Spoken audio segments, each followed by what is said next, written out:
ٹھیک ہے، میں نے اس بات میں سر ہلاتے ہوئے کہا۔ چودھری وقار، اگر تم انہی بندوں میں سے کسی کو بھیج دو تو اچھا ہے۔ میں نے وہاں موجود افراد کی طرف اشارہ کیا۔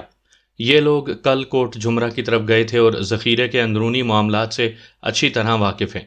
تم جس شخص کا انتخاب کرو گے، مشتاقے کے گھر سے فارغ ہونے کے بعد میں منتخب شخص کو اپنے ساتھ ذخیرے کی طرف لے جاؤں گا، اگر تمہیں اس پر کوئی اعتراض نہ ہو تو۔ آخری جملہ میں نے خواہ مخواہ چودھری وقار کا دل رکھنے کے لیے ادا کیا تھا۔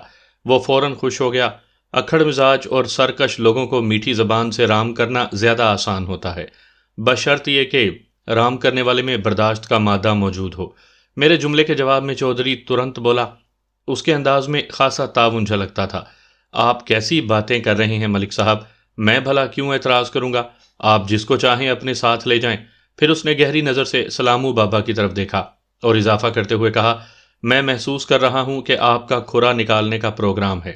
تمہارا اندازہ بالکل درست ہے، میں نے تائیدی انداز میں کہا۔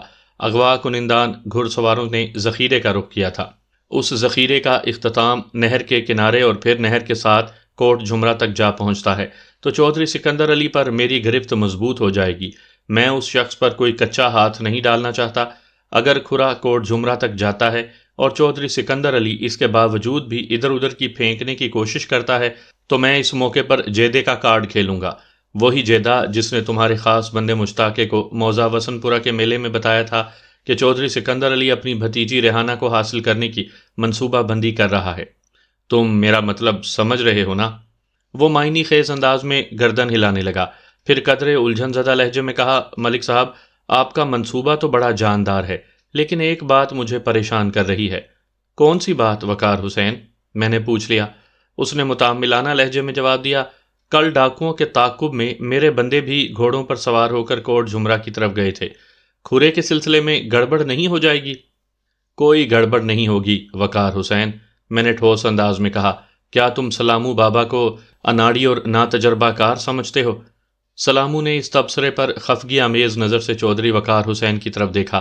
وہ جلدی سے بات بناتے ہوئے بولا، یہ بات نہیں ملک صاحب، وہ دراصل کوٹ جھمرہ کی طرف جانے کا راستہ تو ایک ہی ہے نا، نہر کے کنارے کنارے۔ میرے بندے اور اغوا کنندگان اسی راستے پر سفر کر کے کوٹ جھمرہ پہنچے تھے۔ ان کا کھرا کہیں آپس میں غلط ملت نہ ہو جائے۔ پہلی بات تو یہ ہے کہ میں ابھی تک اغوا کنندگان کے کوٹ جھمرہ کی طرف جانے کے بارے میں پر یقین نہیں تھا۔ اس کے برعکس چودھری وقار کے بندے کوٹ جھمرہ تک گئے بھی تھے اور واپس بھی آئے تھے، لہٰذا کھرے کے حوالے سے کوئی پیچیدگی پیدا ہونے کا امکان نہیں تھا۔ میں نے چودھری وقار کی تسلی کے لیے کہا، چودھری وقار حسین، بابا سلامو بڑا جہاں دیدہ اور کوہنا مشق کھوجی ہے۔ اگر 1000 اور بھی گھوڑوں پر سوار ہو کر کوٹ جھمرے کی طرف جا کر واپس آتے ہیں تو ان کا کھرا بھی بالکل علیحدہ ہی پہچانا جائے گا۔ تمہیں اس سلسلے میں فکر مند ہونے کی چنداں ضرورت نہیں، اس مسئلے کو چٹکی بجاتے میں سلامو حل کر لے گا۔ پتہ نہیں وہ میری وضاحت سے مطمئن ہوا کہ نہیں، البتہ اس نے مزید کوئی سوال نہیں کیا۔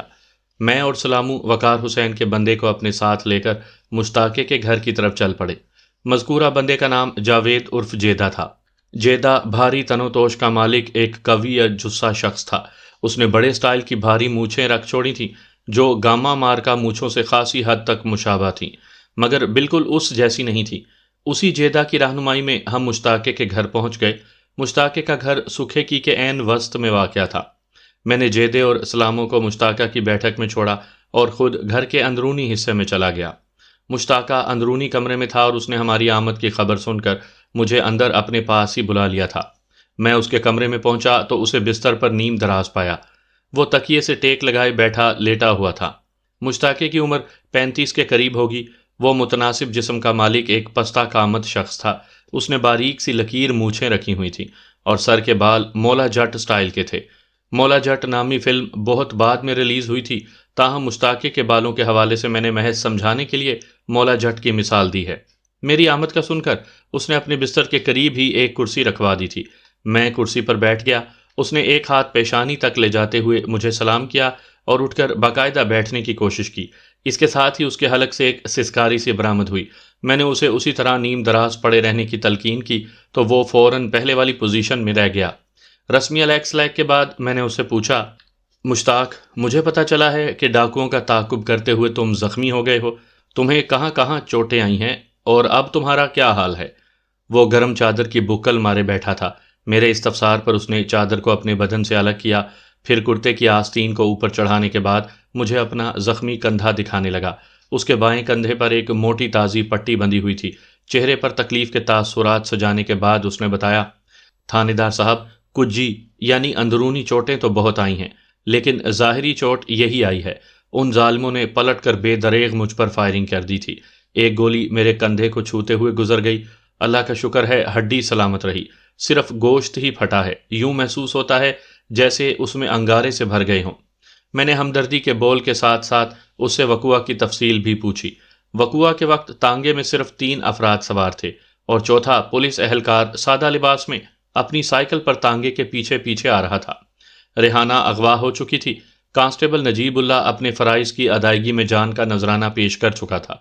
اس واقعے کے صرف 2 عینی شاہدین باقی بچے تھے، یعنی کوچوان سخی محمد کا بیان میں لے چکا تھا اور اب مشتاق عرف مشتاقے کی باری تھی۔ مشتاقے نے مجھے جو حالات بتائے وہ سخی محمد کی بیان کی تصدیق کرتے تھے۔ اس کے مطابق جب ان کا تانگا سکھے کی اور جمال پور تارڑ کے درمیان ذخیرے کے پاس پہنچا تو مسلح ڈھاٹا پوش گھڑ سوار ڈاکوؤں نے ان پر حملہ کر دیا۔ مشتاقے کے پاس ریوالور تھا۔ ڈاکوؤں کی فائرنگ کے جواب میں اس نے بھی گولیاں چلانا شروع کر دیں۔ ڈاکوؤں نے سب سے پہلے ایک سادہ لباس سائیکل سوار کو نشانہ بنایا۔ سائیکل سوار تانگے کی آڑ میں ہوتے ہوئے ڈاکوؤں کے مقابلے پر اتر آیا، لیکن جلد ہی اسے اپنی جان گنوانا پڑی۔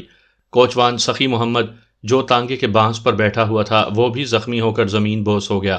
اس مارا ماری کے دوران جب ڈاکوؤں نے ریحانہ کو اٹھا کر اپنے گھوڑے پر ڈال لیا اور وہ لوگ وہاں سے فرار ہونے لگے تو مشتاقہ نے آخری کوشش کے طور پر ان کا تعاقب کرنے کا فیصلہ کیا۔ اس نے تانگے میں جتے ہوئے گھوڑے کو کھول لیا اور پھر اس کی پشت پر سوار ہو کر وہ بھی ذخیرے میں داخل ہو گیا۔ ڈاکوؤں کے اور مشتاقے کے درمیان اچھا خاصا فاصلہ تھا اور گھنے درختوں کے بیچوں بیچ تعاقب جاری رکھنے میں اسے بہت زیادہ دشواری پیش آ رہی تھی۔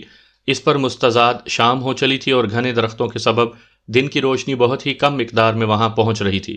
تاہم مشتاقے نے ہمت نہ ہاری اور سنبھل کر گھوڑے کو دوڑاتا رہا۔ جب وہ ذخیرے کے اختتامی حصے پر پہنچا تو ڈاکوؤں کا گروہ اس کی نظر میں آ گیا۔ اس نے اپنے گھوڑے کی رفتار اور بڑھا دی۔ نتیجے کے طور پر ڈاکوؤں نے بھی اپنے تعاقب کو محسوس کر لیا اور پلٹ کر مشتاقے پر فائرنگ کر دی۔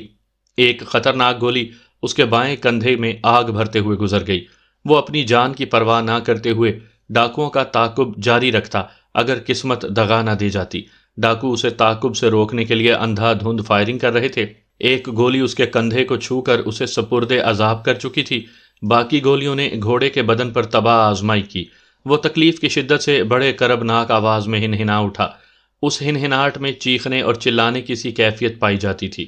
اس مہلک فائرنگ نے گھوڑے کو جینے کی مہلت نہ دی۔ وہ ڈگمگایا اور لڑکھڑاتے ہوئے زمین بوس ہو گیا، پھر تڑپتے ہوئے جان دینے لگا۔ مشتاقہ اسی گھوڑے کی پشت پر سوار تھا۔ اس کا جو حشر ہوا ہوگا اسے بیان کرنے کی ضرورت نہیں۔ جب وقار حسین کے بھیجے ہوئے بندے ذخیرے کے اس حصے میں پہنچے تو انہیں گھوڑے کے قریب ہی مشتاقہ زخمی حالت میں پڑا ہوا مل گیا۔ وہ اسے اپنے ساتھ نہر کے کنارے تک لے آئے، پھر ان میں سے ایک اس کے پاس ہی ٹھہر گیا اور دوسرے ڈاکو یا دوسرے الفاظ میں ریحانہ کی تلاش میں کوٹ جھمرا کی طرف روانہ ہو گئے۔ واپسی میں وہ لوگ زخمی کو اپنے ساتھ سکھے کی لے آئے تھے۔ یہ ہے جناب ساری کہانی۔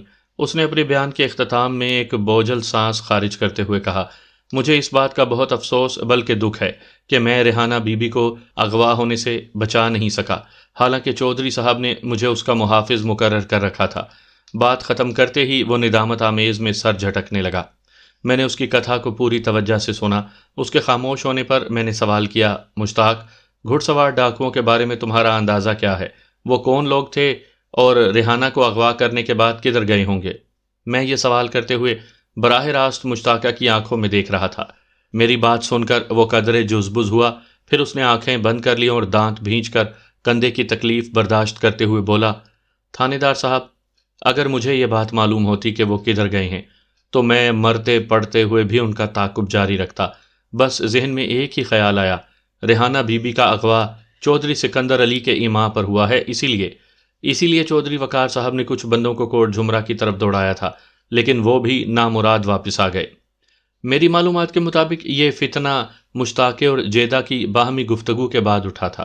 اس نے اپنے چودھری سکندر علی کے عزائم سے اسے آگاہ کیا تھا۔ اس طرح ریحانہ کے حوالے سے سنسنی خیز صورتحال چودھری وقار حسین اور چودھری نثار حسین تک پہنچ گئی۔ اس سے پہلے ابھی تک میری مشتاقہ سے براہ راست بات نہیں ہوئی تھی۔ میں نے گھما پھرا کر اس سے مزید سوالات کیے، لیکن کوئی نئی بات سامنے نہ آ سکی۔ اس دوران وہ کندھے کی تکلیف پر دھیرے دھیرے کرانے بھی لگا تھا۔ میں نے دیگر سوالات کو نظر انداز کر کے مرحوم نجیب اللہ کے بارے میں استفسار کر لیا۔ مشتاقے نے مجھے بتایا تھا حملہ آور ڈاکوؤں نے سب سے پہلے سادہ لباس سائیکل سوار پر فائرنگ کی تھی۔ چودھری وقار حسین مجھے یہ بات بتا چکا تھا کہ وہ سادہ لباس پولیس اہلکار کی حقیقت سے آگاہ ہو گیا تھا، جس کے بعد مجھے یہ خدشہ تھا کہ یہ بات مشتاقے تک بھی پہنچی ہوگی۔ میں نے مشتاقے سے اس حوالے سے سوال جواب کیے۔ وہ نکاہت بھرے لہجے میں بولا، مجھے آپ کے سپاہی کے بارے میں چودھری صاحب نے بتا دیا تھا، اس لیے میں زیادہ مطمئن بھی تھا۔ چودھری صاحب سے اس کی مراد چودھری وقار حسین تھی۔ چودھری صاحب نے ریحانہ کی حفاظت کا ذمہ مجھے دے رکھا تھا۔ ڈاکوؤں کا جتھا ہم پر حملہ آور ہوا تو میں نے اور آپ کے بندے نے ڈٹ کر ان کا مقابلہ کیا تھا۔ وہ بیچارہ تو زندگی ہار بیٹھا اور میں اپنا کندھا زخمی۔ اس نے جملہ ادھورا چھوڑا اور کراہنے والے انداز میں بولا، یوں محسوس ہوتا ہے کہ کندھا آگ کا گولا بن گیا ہے۔ میں نے فروئی باتوں کو نظر انداز کرتے ہوئے اس سے پوچھ لیا، مشتاق ذرا سوچ کر بتاؤ، تم نے مرحوم کانسٹیبل نجیب اللہ والی بات اور کس کس کو بتائی تھی؟ کسی کو بھی نہیں، وہ گڑبڑائے ہوئے انداز میں بولا۔ میں بھلا کسی کو اتنی اہم بات کیوں بتاتا؟ چودھری صاحب نے تو مجھے خاص طور پر منع کیا تھا۔ میں نے اس کی آنکھوں میں جھانکتے ہوئے کہا، خاص طور پر منع کرنے سے کوئی فرق نہیں پڑتا۔ میں نے اس راز کو راز رکھنے کے لیے بڑے چودھری نثار حسین کو خصوصی ہدایت کی تھی۔ اس نے اس راز کو اپنے بیٹے تک منتقل کیا اور ساتھ ہی تاکید بھی کر دی کہ کسی اور کو پتہ نہیں چلنا چاہیے۔ تمہارے چودھری وقار حسین نے روایت کو قائم رکھتے ہوئے تمہیں بھی اس راز میں شریک کر لیا اور کسی کو بتانے کے لیے خاص طور پر منع بھی کر دیا۔ اس لیے میں سانس لینے کی غرض سے متوقف ہوا، پھر سلسلہ کلام کو آگے بڑھاتے ہوئے کہا، اس لیے میں تم سے پوچھ رہا ہوں کہ تم نے اسی روش پر چلتے ہوئے سادہ لباس کانسٹیبل والی بات اور کس کس کو بتائی تھی؟ وہ گھبراہٹ آمیز انداز میں بولا، آپ مجھ پر خواہ شک نہ کریں جناب، میں بالکل سچ کہہ رہا ہوں۔ میں نے یہ بات کسی کو بھی نہیں بتائی۔ آپ چاہیں تو مجھ سے بڑی قسم لے سکتے ہیں۔ قسم کی ضرورت نہیں، میں نے دو ٹوک انداز میں کہا، نہ لینے کی اور نہ ہی دینے کی۔ ایک لمحے کا توقف کر کے میں نے ٹٹولنے والی نظر سے اس کی آنکھوں میں دیکھا اور کہا، کوٹ جھمرے والا جیدہ تمہارا لنگوٹیا دوست ہے۔ چودھری سکندر علی کی حویلی سے وابستہ ہونے کے باوجود بھی اس نے تمہیں ریحانہ کے حوالے سے سکندر علی کی منصوبہ بندی سے آگاہ کر دیا تھا۔ اس سے ظاہر ہوتا ہے کہ وہ تم سے کتنا قریب ہے۔ اسی قرب کی وجہ سے کہیں تم نے سادہ لباس پولیس اہلکار والا راز جیدے تک تو نہیں پہنچا دیا؟ توبہ توبہ، وہ اپنے دائیں سلامت ہاتھ سے دونوں کانوں کو باری باری چھوتے ہوئے بولا، جناب آپ یہ کیا کہہ رہے ہیں؟ میں اتنی بڑی غلطی بھلا کیسے کر سکتا ہوں؟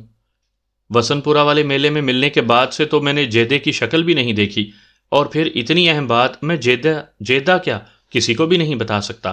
بات ختم کرتے ہی مشتاقے نے آنکھیں بند کر لیں اور تکلیف کے باعث دھیرے دھیرے کراہنے لگا۔ میں نے پٹی کھول کر اس کے زخمی کندھے کا جائزہ نہیں لیا تھا، تاہم اس کے چہرے کے تاثرات سے اندازہ ہوتا تھا کہ وہ خاصی اذیت میں ہے۔ میں نے کرسی سے کھڑے ہوتے ہوئے کہا، ٹھیک ہے مشتاق، تم گھر پر ہی آرام کرو، میں شام میں پھر چکر لگاؤں گا۔ اس دوران گاہے بگاہے تم اپنے ذہن پر زور دیتے رہو، ممکن ہے کوئی اہم بات یاد آ جائے۔ اس نے میری ہدایت پر عمل کرنے کا یقین دلایا۔ میں اس کے گھر سے باہر نکل آیا، پھر کھوجی سلامو اور جیدے کے ہمراہ جائے وقوع کی جانب روانہ ہو گیا۔ سامعین کرام، آپ سن رہی ہیں ملک صفدر حیات کی تفتیشی داستانوں کے سلسلے میں ایک دلچسپ اردو داستان جس کا نام ہے دوسرا زاویہ۔ یہ اس سلسلے کی قسط نمبر 4 ہے۔ مجھے امید ہے آپ کو میری یہ کاوش پسند آ رہی ہوگی۔ آپ نے اگر ابھی تک میرا چینل کہانی گھر سبسکرائب نہیں کیا تو ابھی میری چینل کو سبسکرائب کر کے بیل نوٹیفیکیشن آن کر لیجئے تاکہ آنے والی ہر نئی کہانی کی اطلاع بر وقت آپ تک پہنچ سکے۔ سلامت علی عرف سلامو بابا نہایت ہی تجربہ کار اور ماہر کھوجی تھا۔ ہم نے جیسے ہی ذخیرے کے آغاز سے کھرے کی تلاش کا کام شروع کیا تھا، سلامو کے جوہر کھل کر میرے سامنے آنے لگے تھے۔ تھوڑا آگے آنے کے بعد اس نے فتویٰ جاری کر دیا کہ گھڑ سواروں کے 2 جتھے وہاں سے گزرے تھے، جن میں سے ایک گروہ واپس بھی آیا تھا۔ اس کا فتویٰ بہت ہی واضح تھا۔ میں نے ٹھہرے ہوئے لہجے میں کہا، سلامت علی، جو گھڑ سوار جتھا واپس آیا ہے اس پر وقت ضائع کرنے کی ضرورت نہیں۔ یہ وہی لوگ ہیں جنہیں چودھری وقار حسین نے ریحانہ کی تلاش میں کوٹ جھمرا کی طرف روانہ کیا تھا۔ اس جتھے کا ایک کردار جاوید عرف جیدہ اس وقت ہمارے ساتھ ہے۔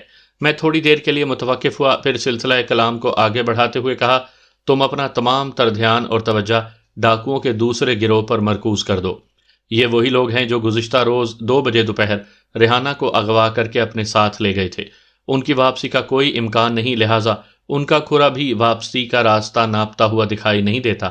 ہم نے ان گھڑ سواروں کے کھرے کو پکڑ کر اس مقام تک پہنچنا ہے جہاں انہوں نے ریحانہ کو پہنچایا ہے۔ وہ اس بات میں گردن ہلاتے ہوئے اپنے تکنیکی کام میں مصروف ہو گیا۔ ہم تینوں کے پاس صحت مند گھوڑے تھے۔ ہم کبھی ان کی پیٹھ پر سوار ہو جاتے اور کبھی ان کی لگام تھام کر پیدل چلنے لگتے۔ اس دوران ہمارے درمیان ہلکی پھلکی باتیں بھی ہوتی رہیں۔ ایک موقع پر جیدہ ہم سے چند گز دور تھا۔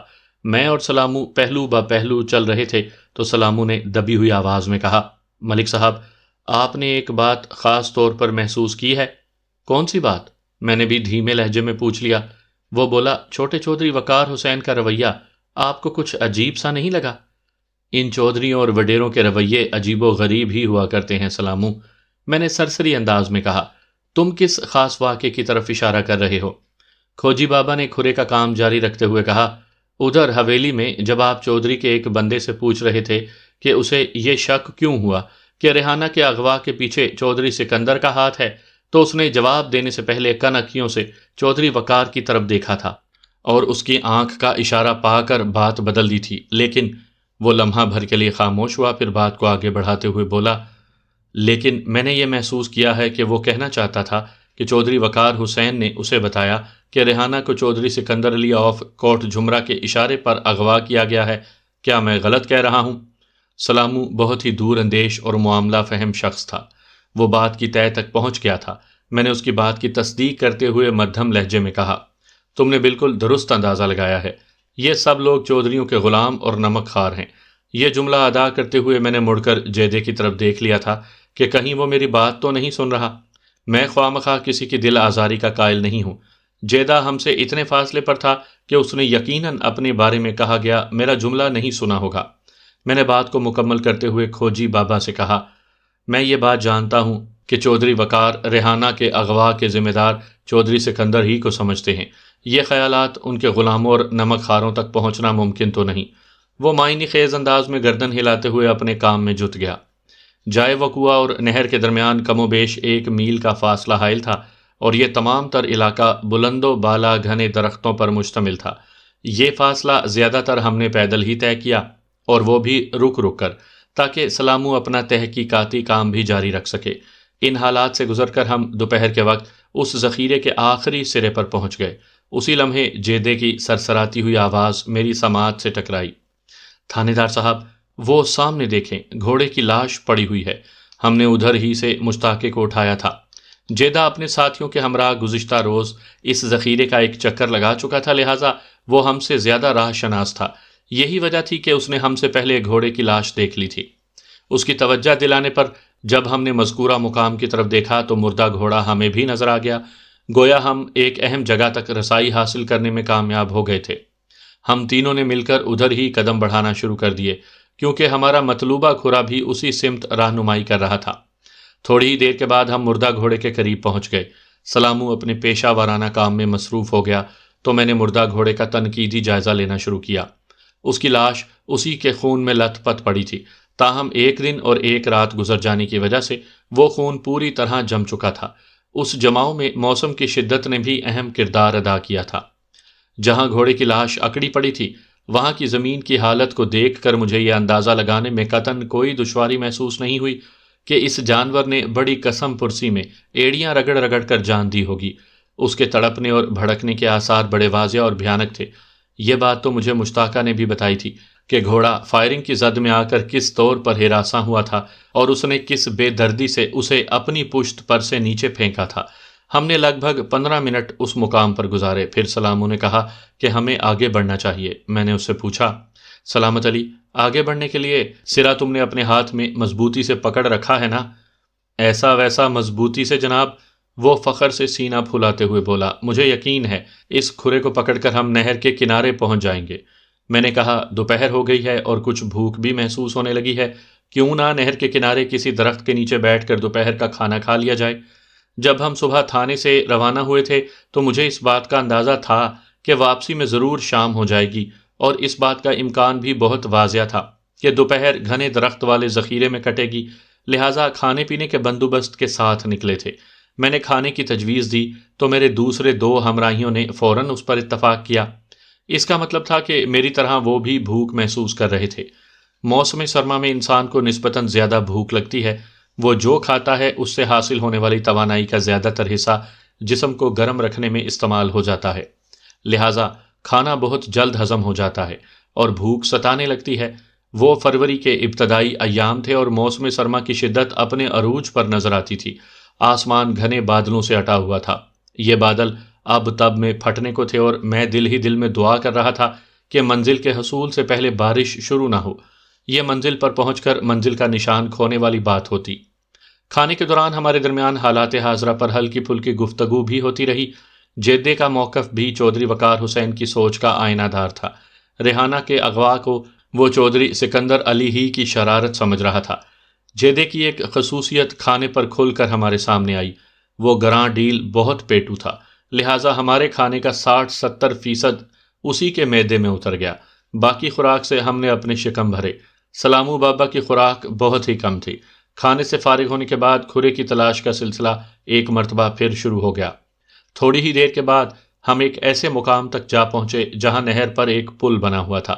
سلامو چونکنے والے انداز میں رکا اور آنکھیں پھاڑ پھاڑ کر وہاں کی کچی زمین کو گھورنے لگا۔ میں اور جیدہ خاموشی سے اس کی کارروائی کو دیکھتے رہے۔ 5 منٹ کے بعد نہر کے کنارے پر تحقیقاتی معائنے کے بعد سلامو نے ایک سنسنی خیز فتویٰ جاری کیا۔ وہ مجھ سے مخاطب ہوتے ہوئے ٹھوس لہجے میں بولا، ملک صاحب، اس مقام سے کھرا 2 حصوں میں تقسیم ہو کر 2 مختلف سمتوں میں جا رہا ہے، آپ حکم کریں پہلے کس سمت کو جانا ہے۔ میں نے اس کے اس حیرت انگیز فتوے کی وضاحت طلب کر لی۔ وہ پر اعتماد لہجے میں بولا، ایک کھرا تو نہر کے ساتھ ساتھ شمال مغرب کی طرف جا رہا ہے اور یہی کھرا واپس آتا ہوا بھی دکھائی دے رہا ہے، اور دوسرا کھرا؟ وہ لمحہ بھر کو متوقف ہوا، پھر اضافہ کرتے ہوئے بولا، دوسرا کھرا نہر کا پل عبور کرتا ہوا نظر آتا ہے۔ یہ کھرا دراصل 3 ایسے گھوڑوں کے سموں کے نشانات پر مشتمل ہے جن میں سے ایک گھوڑے کی پشت پر 2 سوار افراد تھے۔ یہ واقعی ایک سنسنی خیز اور حیرت آمیز انکشاف تھا۔ موزہ سکھے کی اور کوٹ جھمرا نہر کے ایک ہی کنارے پر آباد تھے۔ یہ نہر جنوب مشرق سے شمال مغرب کی سمت بہتی تھی، اور اگر کوئی شخص سکھے کی سے کوٹ جھمرا یا کوٹ جھمرا سے سکھے کی طرف جانے کا ارادہ رکھتا ہو تو اسے ہرگز نہر عبور کرنے کی ضرورت پیش نہ آتی۔ اور سلامو کھرے کے حوالے سے نہر عبور کرنے کی بات کر رہا تھا۔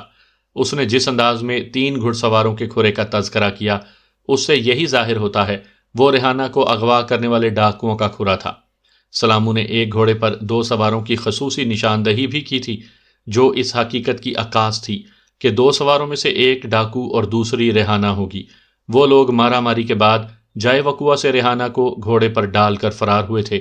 میری چھٹی حص نے تصدیق کر دی کہ اغوا کنندگان گھڑ سواروں نے اس پل سے نہر کو عبور کیا تھا، گویا وہ کوٹ جھمرا کی طرف نہیں گئے تھے۔ میں نے سرسراتے ہوئے لہجے میں سلامو سے پوچھا، جو کھرا کوٹ جھمرا کی طرف جاتا اور پھر ادھر سے واپس آتا ہوا ملا ہے، اس کے بارے میں تمہارا اندازہ کیا ہے؟ میرا مطلب ہے، کیا یہ وہی کھرا ہے جو ذخیرے کے اندر بھی دوسرے کھروں کے ساتھ آتا جاتا پایا گیا ہے؟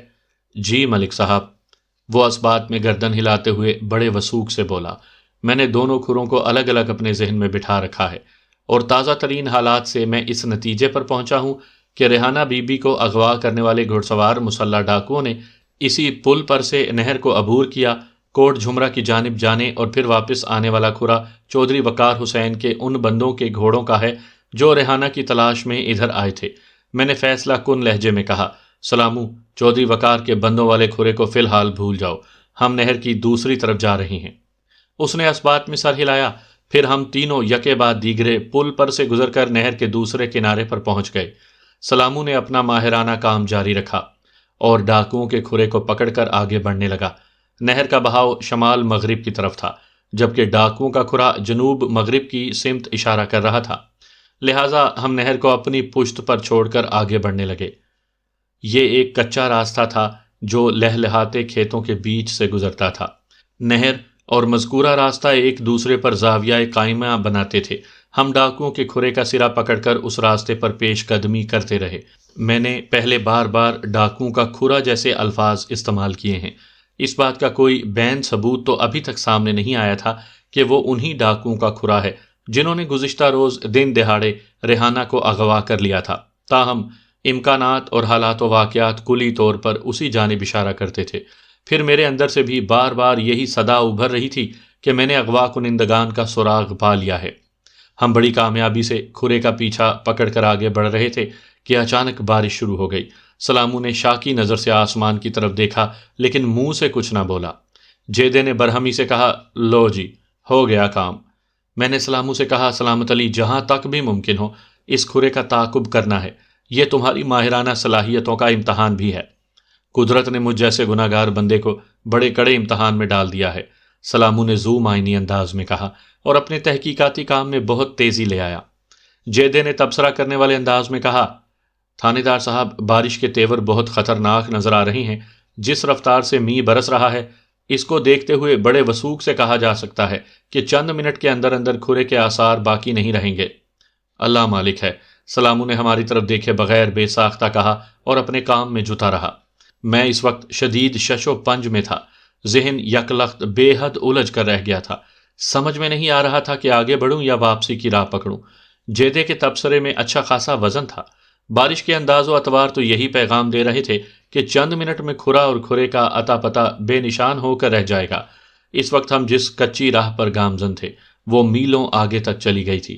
اس راہ پر سفر کرتے ہوئے ہم موضع احمد آباد، صورت نگر اور فتح گڑھ تک پہنچ سکتے تھے۔